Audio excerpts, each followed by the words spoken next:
నిద్రలేచి భర్తను అత్తమామలను సేవించుకొని ఇరుగు పొరుగు వారితో కలిసిమెలిసి ఉండేది.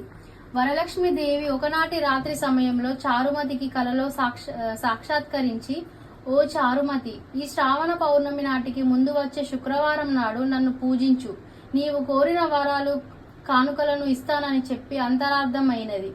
చారుమతి సంతోషించి, హే జనని, నీ కృప కటాక్షాలు కలిగిన వారు ధన్యులు, వారు సంపన్నులుగా విద్వాంసులుగా పొందుతున్నారు. ఓ పావని, నా పూర్వజన్మ సుకృతం వలన నీ దర్శనం నాకు కలిగింది అని పరిపరి విధాలుగా వరలక్ష్మిని స్తుతించింది. అంతలోనే మేల్కొన్న చారుమతి అదంతా కలగా గుర్తించి తన కలను భర్తకు అత్తమామలకు తెలియజేసింది. వారు చాలా సంతోషించి చారుమతిని వరలక్ష్మి వ్రతాన్ని చేసుకోమని చెప్పారు.